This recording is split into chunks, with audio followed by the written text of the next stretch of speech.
What's up, YouTube? This is Mike, aka Bumblebee, coming at you with another video update of my 180 gallon tank. Sorry, I was gonna release this video. Actually, I was gonna make this video the day that I received my new pump, the MP40. As you can see, it has arrived, and there it is, my MP40. And here is the pump itself, and I have to say it's a beauty. Can't even see the tag on this. It gets so dark. Let me put this light on. Here we go. But there it is, the Vortech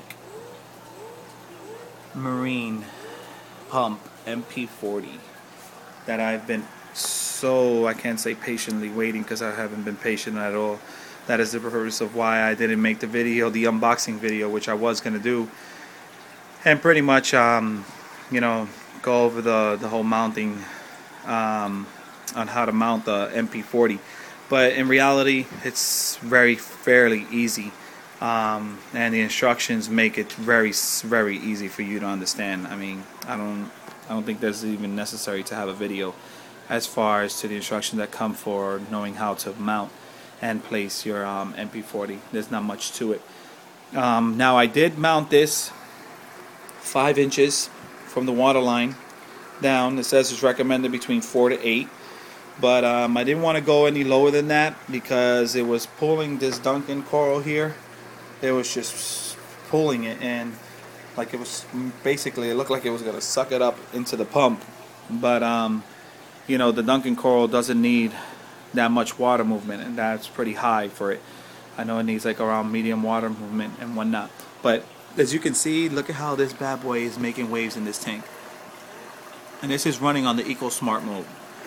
And I'll explain to you in a minute why I chose that mode for right now, which I did try it first with the short pulse mode, trying to prep up the waves, because it does have a certain way on how you can have it automatically set up waves for you if you having any trouble doing it yourself. But in this case, what I did do is I connected this one wirelessly, because I got the wireless one to work with the MP10 that I had originally in this side. Okay, so I just put it over into the other side and put the MP40 on this side. Now the MP40 is the master, and then the MP10 is the slave. Now, how this has been working for me, well, it kind of speaks for itself. Look at the water movement that I'm getting out of this MP40 and MP10. Okay, and I'll give you a bottom view just so you can have an idea of what I'm looking at. But look at that. Look at that movement in that water. I mean, and this is again 5 inches off from the water surface. And I do have those 2 other pumps on the end, which is the Corellia, I believe, 1400, and that one is the 1200. Now I did put that towards the, look at the vortex on that, but I did put that facing the rocks towards the back to help pass movement through those rocks, because as you can see, there is a lot of rock in there, but there's a lot of open spots, so it kind of helps out the tank. So then like that, you know, I don't have no dead spots. But ever since the introduction of the pump, when I hooked it up on Friday, when I received it, I have to say that I wish I made a video of it, because you just had to see how all of a sudden when that pump went on, how it just started lifting up all sorts of all sorts of stuff. I mean, I was shocked, because it was coming off the rocks, it was coming out of the sand bed, and it was just, I would say, a lot of decay matter, buildup of fish poop. I will also say food as well.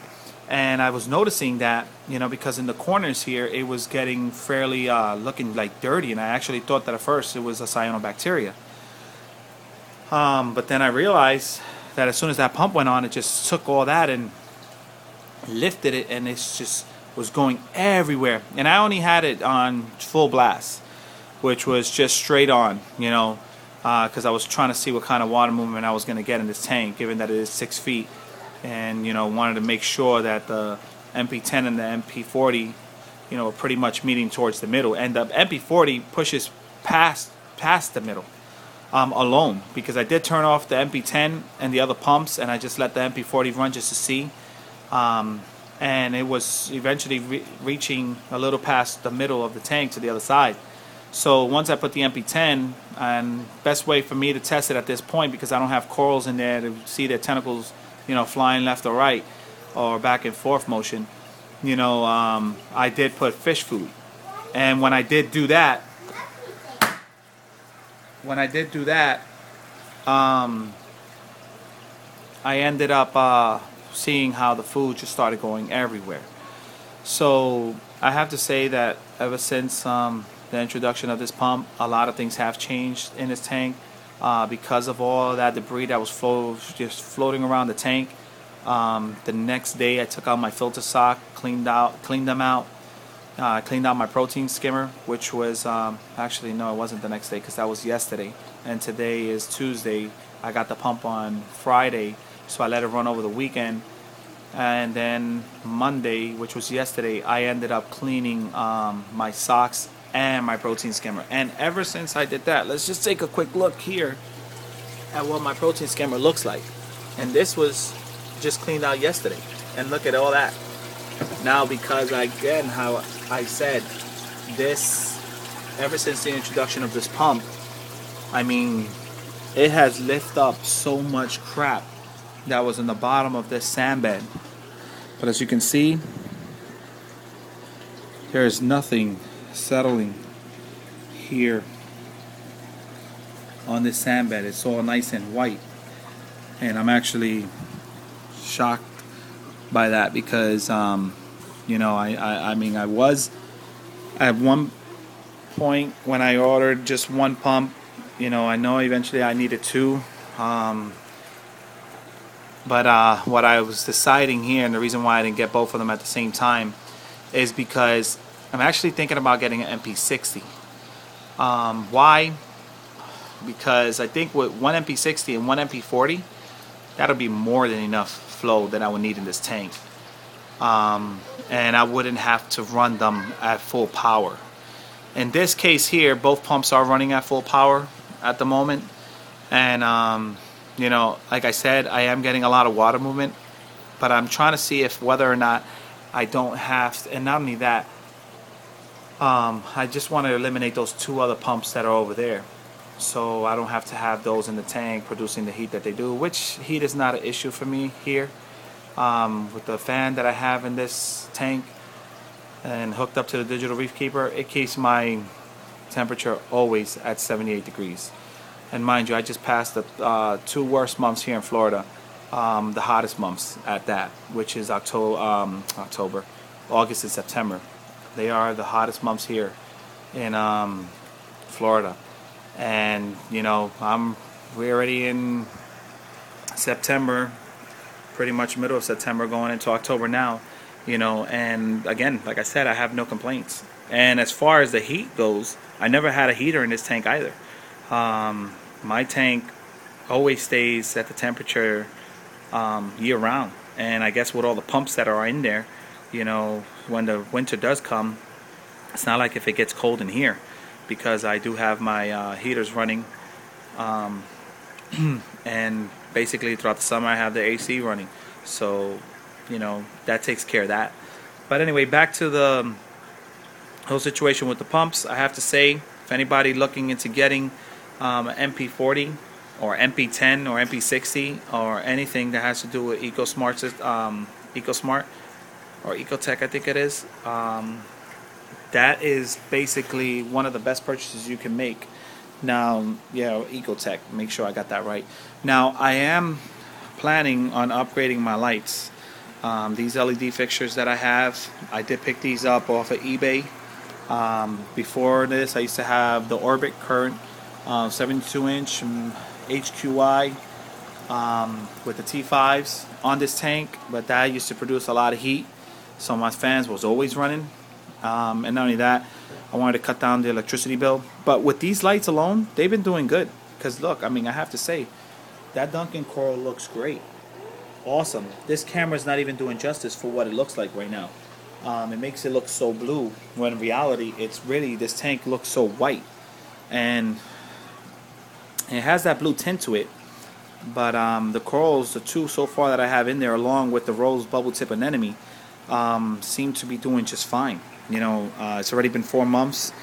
3 months now that rose, bubble tip, anemone's been in there. Now, it has been struggling because of my alkalinity. You know, I did have problems with my alkalinity, which I have to say, I tested it yesterday. It's down to 11. So the air stones did help, along with connecting the tube to my protein skimmer, sucking air from outside. And I have to say, since the introduction of the pump, it helped go down 1, because it was at 12, and I just tested it, and it's now, well, just yesterday I tested it. And my water parameters really quickly are, my salinity is at 1.025, my alkalinity is at 11 dkh, my calcium's at 440. And because of that, I disconnected my Calquas reactor. Not saying that it don't work, just saying that at the moment it's supplying more than what I need, because there's not much consumption in the tank that's taking in a lot of calcium or you know, anything in that sort. So that's the only reason why I disconnected it. But I have one more purchase, and that's going to be for my upgradable kit for my RODI system. I have been picking up water from my RODI water at my local fish store. It only cost me $1.40 to fill those 5 gallons up. So until I can go ahead and I can get those cartridges replaced, which is the DI resin to fill up the 3rd chamber, getting the dual DI resin chamber from bulk resupply, so it'll be 3 DI chambers on there, and then the upgradable kit, the 150 upgradable kit, which will be 2 membranes. So it's a replacement of a membrane with the upgradable kit, which comes with a new membrane. And then the refill of the DI media with the 2 additional DI stages that's going to be hooked up there, and that'll be for that. And then I have the pump coming in for my calcium reactor, which is down there, and new media for that as well. And then eventually I got to get some more GFO media as well. But that's basically it. Actually thinking going with another pump, another Ecotech pump, but in this case most likely I'm gonna do the MP60, because that MP10 is gonna go to my BioCube. So I'm just basically waiting once I get this tank up and running the way I want it, get rid of all this algae, then pretty much just gonna go ahead and make a water change. Not really that I have to, because I haven't even done a water change since I set this tank up. And it's already been going 4 months now. So I will be just doing the water change just so I can take the water that's in this tank and putting it into the BioCube, so that water already be good to go.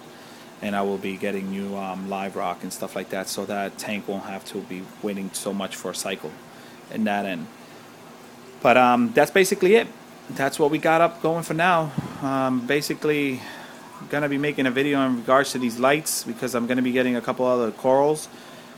Get your opinion as far as what you think. So far I have to say, you know, the lights have been working fairly well, you know, with the corals. They've been seeming to like it. I have no problems with that. So I will be getting some other corals that eventually require a little bit more lighting, maybe a couple SPSs, you know, maybe 2 or 3 of them. But then a lot of other LPSs I will be getting as well, and maybe a couple more softies. But until then, I guess look out for those videos. We got some more videos to come when I get that other purchase, hopefully in the next 2 weeks. And have to say again, I'm loving the pump, the MP40. It's a great pump. Saw many videos of people who have this pump, all seem to be satisfied. Always thought for a second there that, you know, everybody was just saying that just to say it, but in reality, it's well worth it, every penny. With that said, thank you for watching the video. Hope you enjoyed. If there's anything, any comments, questions, suggestions, concerns, feel free to always write or leave me a message. Take care. Till next time.